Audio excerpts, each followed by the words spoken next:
যদি তুমি কোনো বিষয় নিয়ে খুব দুঃখিত হও, কেউ যদি তোমার মন ভেঙে দিয়ে থাকে, যদি তুমি জীবনে সুখ খুঁজে না পাও, অথবা যদি তুমি তোমার জীবনে সফল হতে চাও, তাহলে শ্রীমদ্ ভগবদ্গীতার জ্ঞান তোমাকে সবসময় সুখে থাকতে শেখাবে।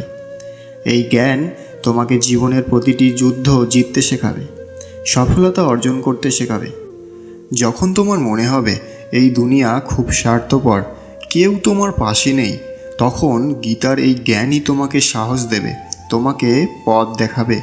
একটা কথা নিশ্চিত, যে ব্যক্তি গীতার জ্ঞান বুঝে যায়, সে তার জীবনের প্রতিটি সমস্যাকে সহজেই দূর করতে পারে। আজ আমরা শ্রীমদ্ ভগবদ্গীতার 15টি অসাধারণ শিক্ষার বিষয়ে আলোচনা করব।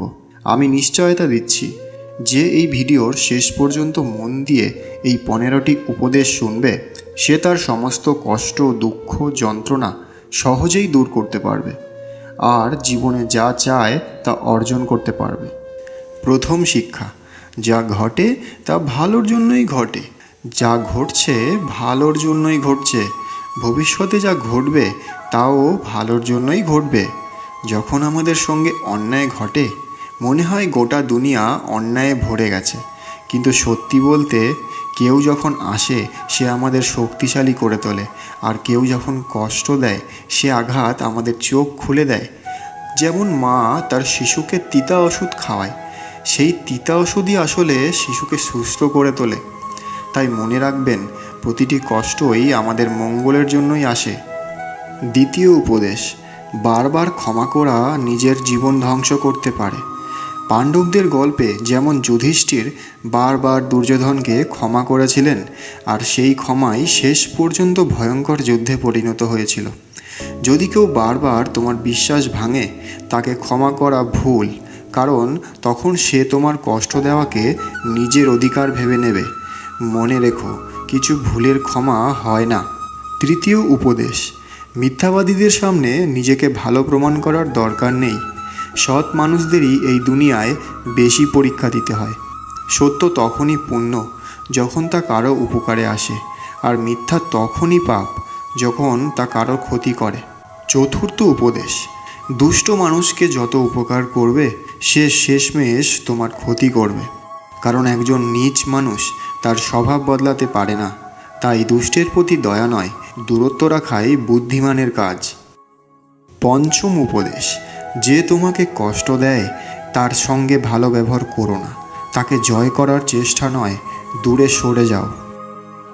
ষষ্ঠ উপদেশ, অত্যধিক সহ্য করা বোকামি। এই যুগে যে চুপ থাকে, সমাজ তাকে দুর্বল ভাবে। অন্যায়ের বিরুদ্ধে প্রতিবাদ করো। সপ্তম উপদেশ, দুঃখকে ভয় পেও না। সব দুঃখ জীবনের ঋতুর মতো আসে যায়, কিছুই স্থায়ী নয়, তাই জীবনকে আনন্দে বাঁচো। অষ্টম উপদেশ, ভালোবাসা দাও শুধুমাত্র সেই মানুষকে যে তার মর্যাদা বোঝে। ভুল সম্পর্কের চেয়ে একা থাকা অনেক ভালো। নবম উপদেশ, যে ব্যক্তি সুখে দুঃখে সমান সেই প্রকৃতি জ্ঞানী। শ্রীকৃষ্ণ বলেন, এমন মানুষ আমার সবচেয়ে প্রিয়। দশম উপদেশ, দুর্বলতা পরিহার করো। দুঃখে ভেঙে পড়ো না, সুখে ভেসে যেও না, স্থিরতা অর্জন করো, তাহলেই তুমি বিজয়ী হবে। একাদশ উপদেশ, কর্ম করো ধর্ম বুঝে। অর্জুনের মতো দ্বিধা নয়, নিজের কর্তব্য পালন করো। দ্বাদশ উপদেশ, ভালোবাসা দিয়েই ভগবানকে পাওয়া যায়। ফুল ফল জল নয়, দরকার কেবল ভক্তি ও প্রেম। ত্রয়োদশ উপদেশ, অহংকার ও রাগ গোটা পরিবার ধ্বংস করে দেয়। দুর্যোধনের মতো মানুষ কেবল নিজের অহংকার মেটায়, অন্যের মঙ্গল দেখে না। চতুর্দশ উপদেশ, ঈশ্বর ছাড়া কাউকে নিজের বলো না, কারণ দুনিয়া যখন সবাই ছেড়ে যায়, তখন কেবল তিনিই আমাদের পাশে থাকেন। যখন পৃথিবী বন্ধ করে দেয় সব দরজা, ঈশ্বর খুলে দেন হাজার পথ। পঞ্চদশ উপদেশ, যেমন কর্ম করবে তেমনই ফল পাবে। কেউ যদি অন্যায় করে খুশি হয়, জেনে রাখো একদিন সেই কষ্টই তার কাছে ফিরে আসবে। ঈশ্বরের বিচার থেকে কেউ বাঁচতে পারে না। তাই গীতার এই 15টি জ্ঞান প্রতিদিন হৃদয়ে ধারণ করো, তবেই জীবনের প্রতিটি দুঃখ হাসি মুখে পার করতে পারবে। যদি প্রভুর এই জ্ঞান তোমার হৃদয় ছুঁয়ে যায় তবে একবার বলো জয় শ্রীকৃষ্ণ।